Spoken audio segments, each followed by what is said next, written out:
You've probably heard this before, so it might sound a bit cliche, but just because I'm telling you this story doesn't mean I'm alive at the end of it. And just because I'm telling it to you now doesn't mean it happened recently. It might not have even happened yet. It might even be happening right now, but it has happened, or it will, or it is.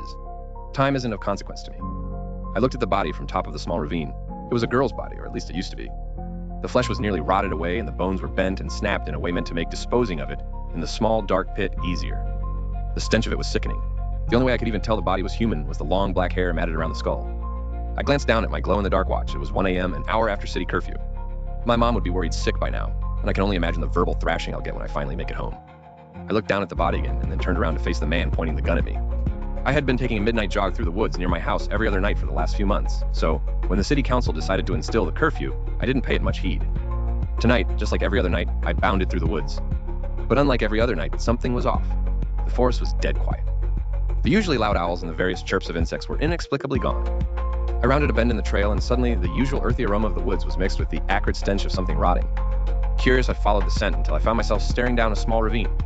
I had been standing there, staring at the body, fascinated with the mangled flesh and broken bone, for some time before I heard the man stalk up behind me. After that, it took another 5 minutes for me to find the courage to turn around and look.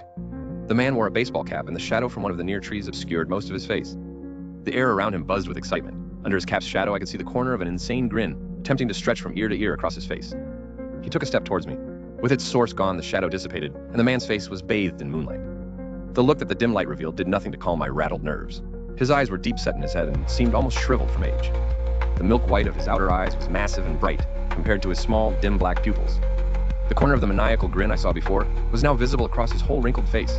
His lips were a startling color of pink in contrast to his pale yellow teeth.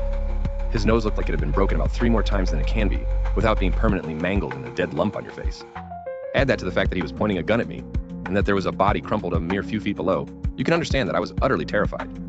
We stood there motionless in the moonlight, until suddenly the man took a few rapid steps towards me and jammed the gun against my head. I was too stunned by the feeling of the cold steel and the sudden stench of his unwashed body to comprehend the words that came out of his mouth. Then he repeated, "On your knees." After a terrified peek at the gun resting on my temple, I obeyed. As I put my second knee down, some of the wet earth gave way beneath me, and I started to slide down the side of the ravine. My hands reached upwards, hopelessly trying to find something to hold on to, but all they found was patches of slick grass the earlier rainfall had made. As the wet blades slid through my fingers, I looked up and saw a slightly amused look on the man's face, then I landed on the body. I felt something in my ankle pop, and the corpse make a nauseating crunch as its brittle bones snapped and released a new wave of its pungent odor beneath me. The sound of snapping bone, the smell of rotting flesh, and the intense feelings of fear and pain were too much for me to handle.